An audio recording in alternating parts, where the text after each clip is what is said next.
TDP మాజీ MP మురళీమోహన్కు Hydraa shock ఇచ్చింది.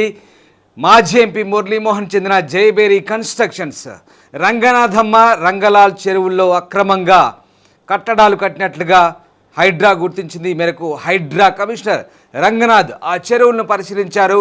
జయబేరి అక్రమంగా వేసినటువంటి షీట్స్ని, చెరువుల్లో వేసిన షీట్స్ని తొలగించమంటూ అధికారులను ఆదేశించారు. అంతేకాదు జయబేరి కన్స్ట్రక్షన్స్కు నోటీసులు కూడా ఇచ్చినట్టుగా తెలుస్తోంది. ఈ నోటీసులకు 15 రోజుల్లోగా వివరణ ఇవ్వాలంటూ హైడ్రా కోరినట్టుగా తెలుస్తుంది. ఈ నేపథ్యంలో టీడీపీ మాజీ ఎంపీ మురళీమోహన్కు హైడ్రా షాక్ ఇవ్వబోతుందంటే అవుననే వార్తలు వినిపిస్తున్నాయి. జయబేరి కన్స్ట్రక్షన్స్ నిర్మాణాలను కూల్చివేసేందుకు కూడా సిద్ధమవుతున్నట్టుగా తెలుస్తోంది. ఏం జరుగుతుంది? జయబేరి కన్స్ట్రక్షన్స్ను హైడ్రా కూల్చివేయబోతుందా? 15 రోజుల్లోగా సరైన వివరణ ఇవ్వకపోతే కూల్చివేతలు తప్పవా అంటే అవుననే వాదనలకు బలం చేకూరుస్తుంది. రంగనాథమ్మ అలాగే భగీరథమ్మ రంగలాల్ చెరువులో ఆ కుంటల్లో అక్రమంగా నిర్మించినటువంటి కట్టడాలను తొలగించి వేస్తామంటూ హైడ్రా సిద్ధమవుతున్న నేపథ్యంలో మరొకసారి హైడ్రా వ్యవహార శైలి చర్చనీయాంశంగా మారుతోంది. హైడ్రా దూకుడు పెంచిందనడానికి ఇది నిదర్శనంగా కనబడుతుంది. ఎస్, మా కరెస్పాండెంట్ సాగర్ జైన్ అవుతున్నారు. సాగర్, టీడీపీ మాజీ ఎంపీ మురళీమోహన్ చెందినటువంటి జయబేరి కన్స్ట్రక్షన్స్ అక్రమంగా నిర్మించినటువంటి భగీరథమ్మ రంగలాల్ చెరువులో నిర్మించినటువంటి కట్టడాలను కూల్చివేసేందుకు హైడ్రా సిద్ధమవుతున్నట్టుగా తెలుస్తుంది. ఈ మేరకు రంగనాథ్ పరిశీలించి నోటీసులు ఇచ్చినట్టుగా కూడా తెలుస్తుంది. ఏం జరుగుతోంది? నోటీసులు ఇచ్చారా? ఇస్తే కనుక ఆ కట్టడాలపై ఎప్పటిలోగా చర్యలు తీసుకునే అవకాశం ఉంది? రామదాస్, చెరువుల పరిరక్షణ ధ్యేయంగా హైడ్రా మరింత వేగం పెంచిందని చెప్పుకోవచ్చు. ఇప్పటికే హైదరాబాద్ నగరంలో ఉన్నటువంటి చెరువులను ప్రత్యక్షంగా స్థానిక మున్సిపల్ ఇరిగేషన్ అధికారులతో కలిసి హైడ్రా కమిషనర్ రంగనాథ్ ప్రత్యక్షంగా పరిశీలించి క్షేత్రస్థాయిలో ఆ చెరువులకు సంబంధించిన ఎఫ్టీఎల్ బఫర్ జోన్లలో ఎంతవరకు ఆక్రమణలు జరిగాయంటూ నేరుగా గుర్తించే పనిచేస్తున్నారు. ఇందులో భాగంగానే మణికొండ మున్సిపాలిటీ పరిధిలో ఉన్నటువంటి భగీరథమ్మ రంగనాల్ కుంటలకు సంబంధించినటువంటి క్షేత్రస్థాయి పరిశీలన చేశారు. స్థానిక అధికారులతో పర్యటించారు. అందులో ఉన్నటువంటి ఎఫ్టీఎల్ బఫర్ జోన్లలో జయబేరి కన్స్ట్రక్షన్స్, ఇక్కడ జయబేరి కన్స్ట్రక్షన్స్ అనేది మనం ప్రధానంగా చెప్పుకోవచ్చు. ఎందుకంటే మాజీ ఎంపీ టీడీపీ నేత మురళీమోహన్ సంబంధించినటువంటి జయబేరి కన్స్ట్రక్షన్ ఎఫ్టీఎల్ బఫర్ జోన్లలో నిర్మాణాలు ఉన్నటువంటి ఇప్పటికే ప్రాథమికంగా నిర్ధారించారు. దీనిపైన మున్సిపల్ తో పాటు ఇరిగేషన్ అధికారుల నుంచి పూర్తి నివేదిక సమర్పించాలని చెప్పి జయబేరి కన్స్ట్రక్షన్ వారికి కూడా స్థానిక మున్సిపల్ అధికారులు నోటీసులు కూడా జారీ చేశారు. దీనిపైన క్షేత్రస్థాయి పరిశీలన చేసిన అనంతరం ఎఫ్టీఎల్ బఫర్ జోన్లలో ఈ జయబేరికి సంబంధించిన నిర్మాణాలు ఉంటే ఖచ్చితంగా వాటిని తొలగించాలని చెప్పి ఆదేశాలు కూడా జారీ చేసినట్లుగా మనకు తెలుస్తుంది. ఇప్పటికే హైడ్రా కమిషనర్ రంగనాథ్ పూర్తి స్థాయిగా డేటా సేకరించారు. ఈ చెరువులకు సంబంధించిన ఆక్రమణల విషయంలో కఠిన చర్యలు తీసుకోవాలి.